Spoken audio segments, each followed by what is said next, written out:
What up, everyone? Welcome to SELLERAMP Seller Hour every Tuesday, 4 p.m. Eastern.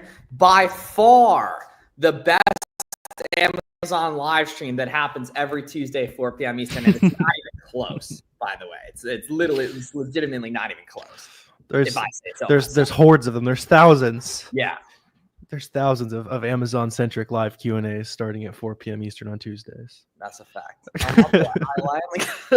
All right, yeah. What's up, guys? Let us know what questions you guys got in the chat. And then if you couldn't make it, right, you know, we live stream every Tuesday, 4 p.m. Eastern, every Thursday, 4 p.m. Eastern, every Monday, 5 p.m. Eastern, right? And then sporadically throughout the week too. So we're here to, you know, answer all your questions about selling on Amazon and everything. And let's get rock and rolling. Yeah, Charles, tell everyone in the chat Charles? what milestone you just hit, Charles. I just saw it in Discord. What's good, Pedos? What's up, Interlight? What's up, David? MT. So you're saying you were first 6 minutes before stream. That's dedication right there. What's up? Yep. Yeah. So let us know what questions you guys got about selling on Amazon. Yeah, happy to answer any questions. And we also got the free Amazon class going down tomorrow night too. So if you guys want to see kind of the full step-by-step game plan, make sure you're pulling up to that as well. Drop the link in the chat for that. What's up, Steven? ILI in the cut too. Quick question. How do you guys have time to make all these videos and pump out all this content? Shouldn't you be busy? Well, we are here to help you sell on Amazon because we are a part of SellerAmp and we want you to make money and everything. We broke 1,500 in sales in under 2 weeks. Let's go. That's what I'm talking about, Charles. Right there. Cool. Sweet. Yeah, and then ILI brings up a good point too, as well. So yeah, whatever questions y'all got, you let us know, right? All types of people rock and rolling with the stuff. Tell them about the video you posted this week, Warner, with Steven. Tell everyone what Steven's up to. Oh yeah, I posted a video with one of our friends on my channel. He did $6 million last year with basically just online arbitrage. So sky's the limit on this stuff. I like a few years ago, I remember thinking like, oh, maybe I could do like 100K a month. No, I don't know anyone doing that with online arbitrage. You probably got to do something more fancier, right? And then maybe it's a couple million a year. And now I just keep hearing about and meeting people who are doing 6, 10, 20 million a year with this kind of stuff. So it kind of seems like sky's the limit. So excited to keep scaling with you guys. It's evolving. Let's see. What if any new trends are coming? So, I mean, as far as trends go, like you don't want to be like super focused on holiday type products. If that's what you're referencing, like, you know, Valentine's products are going to stop selling in, you know, probably a week or two, right? You know, something that is on sale for Valentine's Day that sells year round is a lot more kind of worth hopping on. As far as like trends go, a lot of products you'll see, like if you're on TikTok at all, you might see people like talking about a certain product on TikTok and then it starts to sell really well on Amazon. Definitely found a product or two like that, but the majority is just buying things that are consistent, right? It's not really buying a ton of limited time opportunities and always hunting for the next limited time opportunity. It's what products I have a very consistent sales cycle that I can buy during the best sale they run, and I can restock whenever that best sale is back, right? And that's how you build like something that's like long term and sustainable. Sometimes there'll be some limited opportunity to jump on for sure, but you always want to have that backbone, kind of that more long term mindset. Yeah, like the Stanley Cups is a good example of like a really trendy product that actually has sold, you know, really well for, you know, multiple years at this point. But the vast majority of the stuff you're going to be doing, like Warner was saying, is just, you know, basic stuff that has strong demand. And the cool thing is that's actually easier to do because it's better for longer. So your time's more spent, everything, you know? Yeah. Yep. Let's see. Tried to use SellerAmp for some retail arbitrage today. Didn't find anything yet. Learned more about how to analyze the charts. Yeah, that's what it takes sometimes, Hannah. You should find like something though. I would look at like some of the like more niche beauty brands. I know that was pretty good last time I hit. My local where'd you say? Or I guess you didn't say specific. Last time I was at Ross, and like the random kind of small beauty brands was pretty good. There's also a lot of good stuff in toys. There's like some very obscure toy brands like this type of stuff, for example. If you can find like anime type toys, it tends to be pretty easy to ungate and sells pretty well too. It's kind of something to look out for.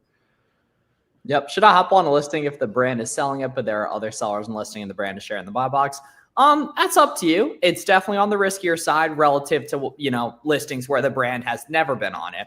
But there's totally stuff like that makes money. Just make sure you take a look at that whole Keep It chart and see if there's any history of the Keep It chart, the competition going do boom and plummeting right there, which would be a signification of an IP complaint. Yep, for sure. Can you do arbitrage on other platforms? Yeah, you can sell on any platform that people shop on is good. Amazon just has the vast majority of the market share, so it makes sense to start there and then kind of expand on whatever you're finding. Those similar ideas will probably sell pretty well on, Walmart, eBay, Mercari, anything like that. A lot of the other platforms are more for like liquidating anything that doesn't go well on Amazon, returns, that kind of stuff. That's how I typically treat it anyway. Yep, that's 100% facts. Can I complete the entire FBA shipment process on Boxem without having to finish on Amazon? Yes, that is different than other shipping softwares. Our team spent a ton of time perfecting that for you guys and everything. So make sure if you haven't already tried out Boxem, you give that a go. It's 2 weeks completely free. And we got some sick features and integrations coming out for you guys soon, which will make your life a lot easier. Do you ever FBM shoes without the box lid? Dick's Sporting Goods send me shoes without lid. No, I don't know if technically it says you have to in the Amazon TOS, have to have the entire box, but it's just a bad customer experience. What a lot of people do is get really good replacement boxes, like long-term. That's what some like monster sellers do.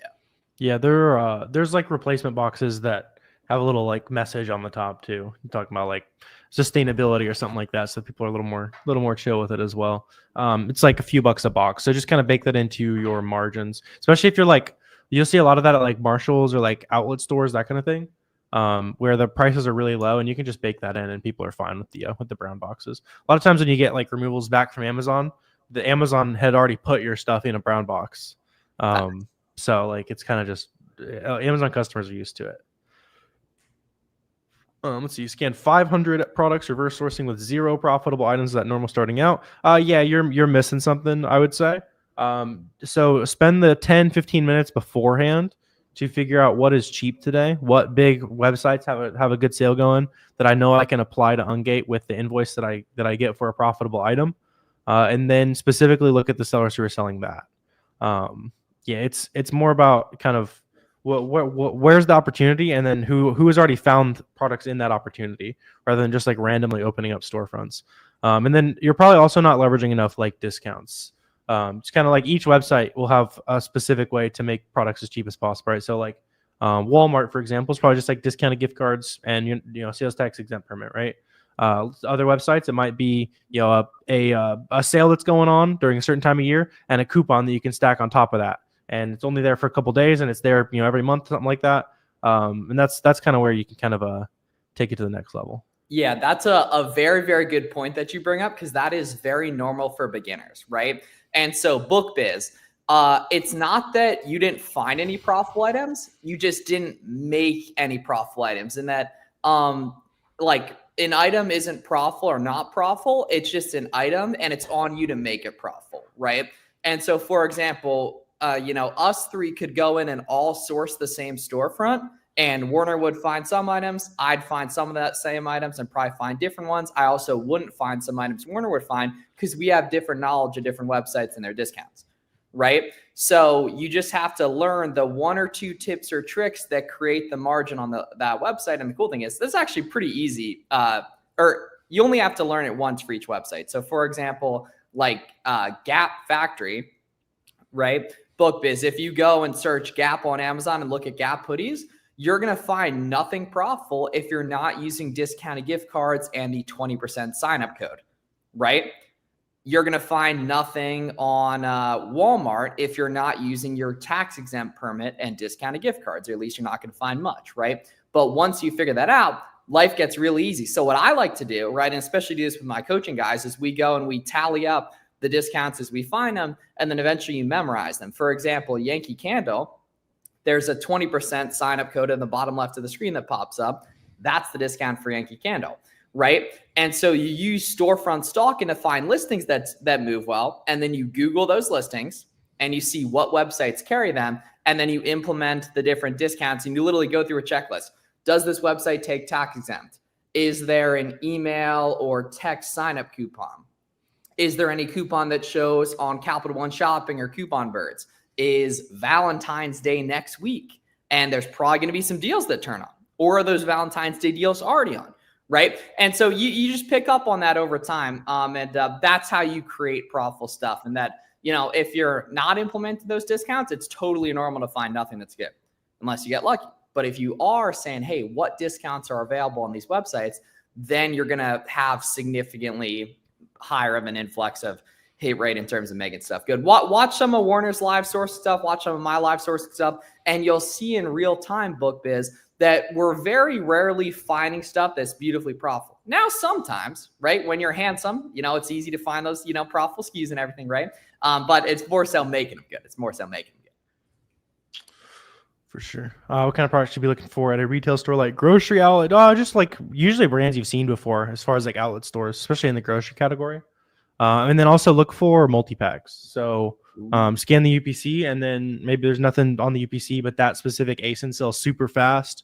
And then, type in the title or AI image search with the little, with the app, the magnifying glass in the bottom right corner, right? Yeah, grocery outlets is a great spot because it's very like geographically limited. We know many people that have made a lot of money at grocery outlet. Yep. How are you guys making any serious profit with big box stores limiting 10 or less? Multiple orders, my friend. Multiple orders. Can you block sellers from storefront stocking your store on SellerAmp? I wish. But the key is that the moat isn't the items, it's the discounts. Every single one of us on this stream right now, as long as you've watched a couple of YouTube videos, we could agree what a good item looks like, right? But the expertise lies in making it good and creating that profit margin. Yep. She said your slow moving inventory left during Q4 to FBA. At this point, if it's not selling on FBM, then yeah, I would definitely do that. Yeah, glad you were getting after it with FBM though. Do you ever get discouraged after listing items with no sales? So it's going to be pretty rare as long as you've done your research, right? So as long as you look at the buy box rotation on SellerAmp and you see that there's sales going to multiple different sellers at your different fulfillment type. So I'm assuming it's either FBM where your shipping template probably isn't quite fast enough, and there might be a lot of FBA sellers on the listing, or you're still trying to sell a listing where the brand already sells it, where they're getting a bunch of the buy box. So check the buy box stats and you'll see what you're doing wrong. Then you just kind of replicate whatever the people who are making sales are doing. And Erica, I know you're in your first week or two. It's also really normal to not be, buy box eligible when you're a newer seller. Typically, you need to have been selling for a week and then have 10 plus listings up to get buy box eligibility. I don't know if there's a specific formula. I don't think there is, but you can check that as well. Usually if you can make a sale, you'll get in there too. So you can look at a buy box suppressed listing, Erica. Yeah. Do I need an LLC to obtain a reseller certificate? It actually depends on state, Lily. So ask ChatGPT real quick for your specific state though. And you'll get that answer nice and quick. But yeah, it depends on state. Yep. Hello from Germany. What's up, Natalie? Good to see you. Early in the cut. Yeah, I've always think of climbing those things like the let's see. No, George, it's just part of being an Amazon seller is anyone can see what you sell, right? So if you're worried about people copying your products, and that's why you make sure you buy things with as many discount methods as possible, right? That way, even if they are looking at it, they might see, oh, there's a sale today, but they are not going the extra mile to use the discounted gift card, and you got it on a really good cash back day, so you got some good bonus money in your pocket and all that kind of stuff. Yeah, so my inventory says checked in, but no sales yet. Yeah, so what you want to do is look on the listing as if you're the consumer. I'll show you guys what that looks like here.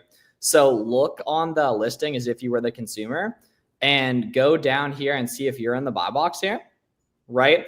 As well as go down here to the see all other options here and see if you're showing down here back ordered. So for example, see how this seller's delivery date is way further out than this seller. So of course this seller is going to get priority because it's a much better customer experience to buy from them and get it several days sooner rather than right here. So there's actually a decent chance that your inventory is fully checked in. It's just back ordered on the listing, right?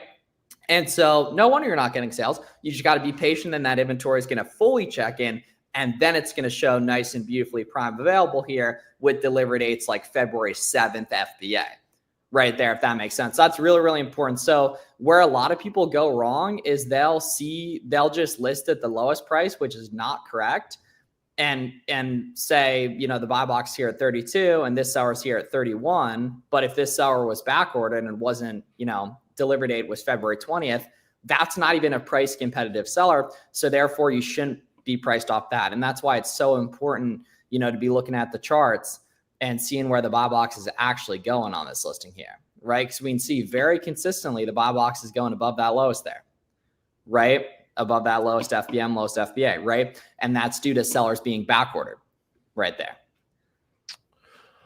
For sure. Yeah, good question, Kyle. How do you know when to lower prices, maybe take a loss, or when should you wait it out? Yeah, so the short answer is ask yourself if there's a legitimate reason why the price will go back up, right? Reasons being you got on a really good sale and that sale price is gone. The seasonality is in your favor, right? So maybe it's like it's I guess it's early February, so maybe not quite yet, but maybe you got like slides or shorts or something like that, and it's it's the end of March, right? So it's about to get hot, about to be a lot of people buying that type of product. On the flip side, it's, I bought it at retail price and it's still available at the price I bought it, and there's a bunch of new sellers on it, and there's not really any reason why the price should go up soon. If you're just kind of praying for the price to go up, then usually it's best just to make the sale. Set some kind of non-emotional, at 4 weeks, I'm going to set my ROI to this. At 8 weeks, I'm going to set my ROI to this, right? So generally, especially if you're like capital limited, you don't want to hold something longer than like 8 weeks or so unless there's a real reason why the price would go up. Yep. For gift cards, what do you do with extra money? Just spend them on a future gift card purchase on profitable SKUs at that supplier. Yeah. Yep. Ungating. One of the ungating requirements is billing address match on the seller account. How do you do this with gift card purchases? You just make sure that first invoice you have has your real billing address on it, and then you can always use gift cards for the future. If you ever get documentation requests on items you used gift cards on and your shipping is different than your Amazon account, then just attach the transaction where you bought the gift card, which would have your billing address on it. Just kind of show every step until Amazon sees all the information they need to see, basically. That's a fact. What is SFP on a listing? Yeah, so that stands for Seller Fulfilled Prime, which I wouldn't wish on my worst enemy. It's a very difficult thing to keep track of and everything. It basically just means a special setup in Amazon where they give you a crap ton of buy box share, but you have to ship it. I think like in the first couple hours in order. Yeah, comes. within the day. Every time. So I wouldn't wish that on my worst enemy. It's good. It's for people that have like a big warehouse and usually working round the clock kind of thing. It's you usually only see really big sellers doing it because they have people that are taking advantage of it. Yeah, and I even think they like shut it down for a couple of years or something too, as well. And so one of the best things you guys can do when you're newer sellers is get around as many other Amazon sellers as possible. So I just put the link in the chat for our free Discord and our free Facebook group. You guys should check out. For sure. Break down the check-in again. You have a lot of listings that checked in a week or two have not made sales, I assume you mean. So look at go on your inventory and then click the total unit you have in stock. It'll say like active, reserved, inbound, that kind of thing. And I bet if you explore it deeper, they're probably an FC transfer. So they're probably shifting around to their final fulfillment destination. And then also, like Miles was showing you, look at yourself on the listing and see what your delivery date is. And I bet it's probably not Prime eligible yet. So you're posting this live somewhere? Yeah, so it'll be live recorded on Flips for Miles, on SellerAmp, and on Fields of Profit. Yeah. Most are in reserve. Yes, that makes sense. Makes sense, yeah. So they're probably an FC transfer. Yeah. Do you guys register LLC? Yes. Struggling with profitably? Exactly. Yeah. So it's not the fees. The fees affect every seller. And if there's other sellers on the listing, clearly that's not an issue then. It's your buy cost and you creating that profit margin on that SKU, right? And so it comes down to the UK is going to be pretty similar. But for example, in the US, right, using coupon codes, using discounted gift cards, using tax exempt if it exists. And that's how you're going to create the profit margin on these different items. Yep. What happens if you send an item to FBA and they don't sell? So luckily that should be pretty rare. It's like the point of selling name brand stuff. We can see exactly how fast it sells, see what the price history is, all that good stuff. The only reason why that should happen is maybe like you didn't check the buy box stats beforehand. It's being hogged by Amazon or the brand themselves, something like that. Typically you're going to sell the product. It's not always going to be at the price you wanted. Obviously you're going to lose some money on some products. But it shouldn't really be an issue that they just straight up never sell. Yep. Should I use the Amazon auto repricing tool? Not really. We'd recommend using a third-party repricing tool. Here at SellerAmp, we do have a integration with BQool, which is a repricer, so it makes it really easy for you guys to manage that and everything. So yeah, Amazon's auto repricing tool isn't really incentivized to make you profit. It's incentivized to make you sales. And the whole third-party repricer market wouldn't exist if Amazon's was really good, basically, if that makes sense. So nah. Yep. Says February 18th delivery. It should mean shouldn't expect sales until then. Not necessarily, Dyson. That just means that basically definitely means your items are still shifting around in the warehouse. Amazon is predicting that it'll be February 18th by the time that everything is checked in and a customer could have bought it with Prime shipping to get it that day. So basically Amazon's predicting that your stuff will probably check in on like the 15th to be at its final destination. Usually it'll be quicker than what that like original estimate says, but that's what Amazon's basically guaranteeing on the customer side. Yep. What happens if a brand kicks you out of listing? That'll rarely happen. It's actually never even happened to me. But you'll just have to liquidate that item elsewhere. Yeah. Yep. So when you have extra money on gift cards, how do you calculate what percent you're actually getting off? Yeah, I mean that's like it's the same percentage, right? Because then you just spend the money that's left on your next inventory purchase from that site. So it's still the same discount. Yep. Good. It's a good habit to get into. Just as you're buying a lot of gift cards, just record the face value, record what you paid for it, put the gift card number on there, and then just kind of cross them out or whatever is easy for you as you spend those gift cards, and just so you can remember what's left on each one. Just have like a simple Google sheet for that, basically. Yep. Should I focus on brand product instead of finding whatever's profitable, assuming I'm not ungated for any name brands? Nah, fire away, scan away. And then when you find something good, even if it's all right, just ungate it via a big website like Target or Kohl's or Walmart. Yeah. Yep. You could figure anything on Seller Central to boost sales. Not necessarily, Caleb, unless you're doing FBM, in which case you'll want to tweak your FBM shipping template a little bit. There's a good video on my channel. Just look up FBM guide. I think Miles has a good video as well. So just look up a quick FBM guide. If it's FBA, then no, you just send stuff in. When it checks in, you get that Prime shipping, basically. Does PL always mean don't go on a listing? No.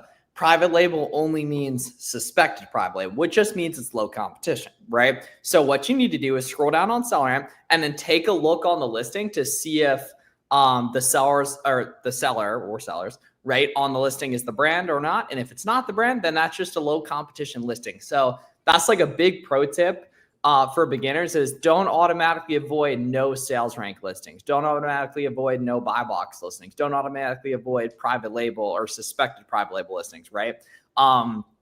There's nuance and stuff, right? And everything. So yeah, good question. Yeah, that trips up a lot of beginners. Yep. Will negative reviews impact your account? If you had a 5-star, now you're at 4.2. It won't affect account health. Just make sure you're not getting a ton of negative reviews. You can also get those removed most likely. So go to the feedback manager, click the drop-down menu next to that feedback and say request removal. And then Amazon will either auto remove it or you can open a case and explain how it's not actually your fault, something like that. A lot of times a customer might leave like a product review on your seller feedback. So you can just tell Amazon this isn't a review of me as a seller. They're saying like the packaging was beat up or like, you know, we didn't like the product or something like that. That's not really a you review. Yep. It'd be sometimes you think one seller. Yeah, exactly. It could be that. Yeah.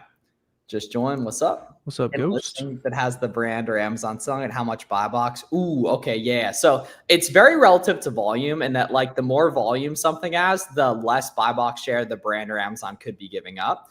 I'm not a huge fan of competing with brands really ever, though, honestly, unless you're fully sure there's no IP complaints. But let's say competing with Amazon, right? It all really just comes down to how the Keep It chart looks.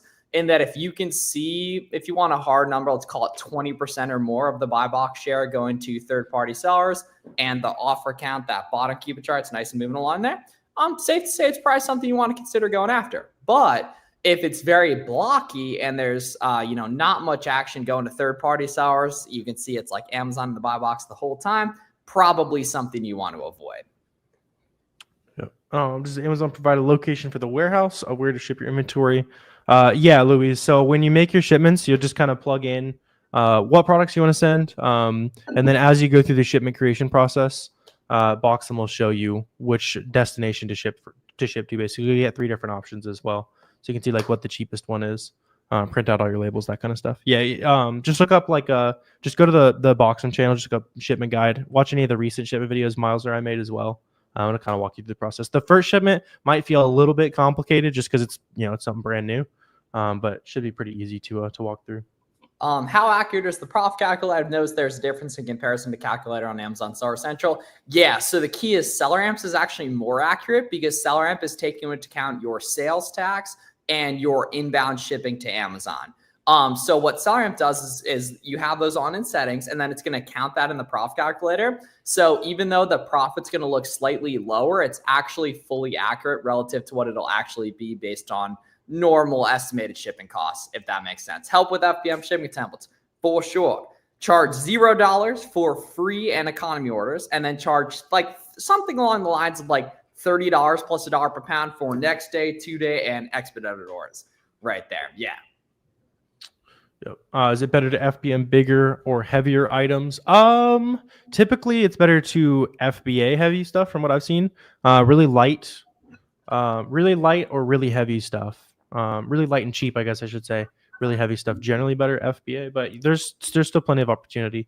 Yeah, I know some people that have shipped like dishwashers and crazy stuff like that, and it was more profitable FBM. So kind of just depends on the that individual item. Yep. Yeah, first gen was a bit difficult. Yeah, that makes sense. That's, doing anything the first time is going to be pretty difficult. Walk-in was very difficult the first time. So you're saying you get sales close to the free delivery date for that product. My bad. Exactly. Yeah, one side item's fully checked in. For sure. Yep. Yeah. Using a warehouse, you're doing everything by yourself. So I use a prep center. Yeah. So kind of an in-between. It's kind of a headache to manage a warehouse and a team and hire people and that kind of thing. Probably be a little bit cheaper per unit. It would definitely be cheaper per unit, but just not the way I want to run things. Yeah, it's good, Dylan. Choice. Yeah, and thankfully, online business gives you that flexibility. The potentially the actual youngest Amazon millionaire in chat there. It's gonna be damn close. Yeah.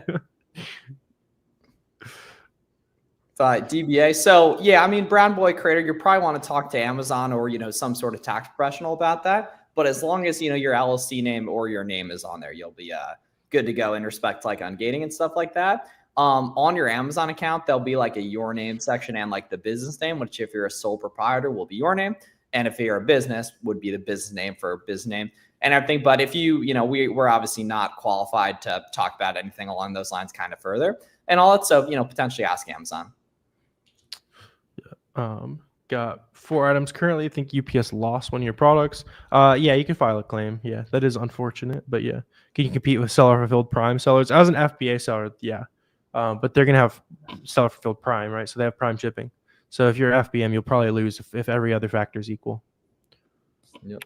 How do you sell shoes that don't have a box, like from Marshalls or Ross? So you can use a replacement box for that, Cindy. So just look up like replacement brown shoe box, and you can buy some for like a couple bucks a unit. So just make sure you can afford that in your margin. You're not buying like 30% ROI shoes, which isn't a good idea in the first place. When you're sourcing, just bake in a couple extra bucks if you want to sell something that doesn't have a box. Yeah. If I'm trying to list a product that I can sell, but when I list it, it does not appear in my inventory, contact Amazon seller support. Yeah, that's definitely gonna be some sort of issue on there and that you want to get rock and rolling and get fixed with that there. Cool. So we'll be on a couple more minutes, guys, for this edition of Seller Hour. So whatever questions y'all got, please let us know. We got tons of content. If you check the link in the description, we have a free Facebook group, a free Discord group you should check out too. By far, the thing that made the biggest difference for me in my Amazon business was getting around other people in the game, networking, making friends, finding masterminds. And the cool thing is all of that doesn't cost $1. Yep. And then we also got the free class tomorrow night. So come bring some notepads, ask questions, that kind of stuff. It's always a good time to see you guys there. Let's see. Make sure we didn't. What is the orange IP alert on SellerAmp versus red? I don't know if I've seen a difference there. It could be when it's combined with other alerts, like the background color changes to like tell you there's like a lot going on.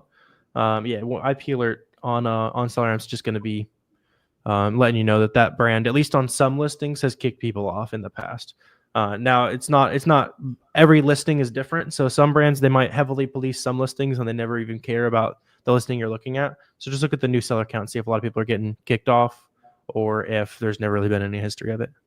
Appreciate the fellas. Yeah, no, Kyle, we appreciate you, man. Yeah, whatever questions y'all got, y'all let us know. We love to help. You can try to update that picture short, but you probably just resend it in on the new correct listing there. How do you hide your address and name so buyers don't see it? Yes, you can get, like a warehouse eventually, or what most people do that want to avoid that would be getting some sort of like registered agent address or like a UPS box, for example, too. Yeah, you can use a UPS address, basically. What are your opinions on generic brands? I have a lot of sellers and reviews that there are a lot of sellers that are risking potential copyright infringement to sell that product. So At some point the bill is going to come due for them, right? Like it might not be today, it might not be this year, but the fact that just at any moment that listing could disappear because it's on a generic listing makes it not worth dumping a bunch of money into it, basically. Yep. Do I just go to UPS and ask them for an address? I mean, basically, yeah, like they'll know it's going to be some sort of process of like, paying, giving them your information and everything. Yeah. Yep. When you look at the charts, what do the red triangles mean? So that's actually kind of debated. As far as I've seen it, I think it's probably just when either a new seller shows up as an FBM or as an FBA seller, or there's a price change. But it does seem kind of random, like when the triangles show up. Sometimes it'll be like once a month. Sometimes it'll be every hour. So I kind of just treat it like you just kind of draw imaginary lines between each one and have like a little imaginary FBA price chart kind of. Yeah, and the more you see those triangles in general, the more something's selling. Is there a way to pay these FBA fees? They'll only deduct for sales. Yeah, when a listing sells, they'll be deducted. Yeah. Can a low IPI put an at-risk of deactivation? I've never seen that. I really don't think so. Yeah. The only thing that can happen, Gold, is they'll limit your how much stuff you can send to Amazon FBA with that. So yeah, if you're reaching that, then it's time to sell some of the stuff you've been holding on to for a while. You have to. The only people I've ever heard of like hitting that these days are book sellers who are selling things that only sell every 6 months or every year or something like that. As long as you're selling name brand stuff that just consistently moves, I haven't really seen that be an issue for anyone in a while. Not since like pandemic era where space was super limited and they got super strict with space at the warehouse, that kind of thing. That was terrible. Yeah, I remember like every Monday I would wake up and like pray to get more storage. Yeah. And you had to like every day you were sending out a new shipment to maximize every cubic foot you had left of your storage. And dude, exactly that. Cool. Don't have to change your shipping and billing address. Can get an IP complaint? Nope. You just add that as one of your ship from addresses. Yeah. And like the key is Amazon knows. Well, actually, now that I think about it, that actually wouldn't matter whatsoever because it's just your ship from address on there. So yeah, I mean, the cool thing is, Amazon understands people have prep centers. Amazon understands people have employees. Amazon understands people are doing shipments or doing FBM or is on vacation. So now that I think about it, Cindy, that actually wouldn't matter whatsoever because you can customize your ship from address. Literally, you can add dozens theoretically. You could always change that to your business address too. Also that too as well. Yeah. Cool. All right. Appreciate you guys tapping in for another SellerAmp Seller Hour here. How do I know is Amazon gonna let that sell that item? You just check on SellerAmp. Yeah, and if other folks are selling that item, you're gonna be able to too in 99% of cases. Yep. Is there any reason I can't even try to ungate Nike? Yeah. So about a year ago, Nike closed for newer sellers, right? So yeah, basically that makes sense. Cool. All right, sweet. So yeah, y'all check out our free Facebook group, our free Discord. Another really good thing you can do is just follow as many other Amazon sellers as possible. That's free. It's going to passively introduce you to a ton of different good game and perspectives. And we have, even if I just started 2 days ago, yep, exactly, man. And we got the free class going out tomorrow night at 7 p.m. Eastern. And you guys have a great night, and we will talk to you guys soon. See you later. Sweet. See you guys.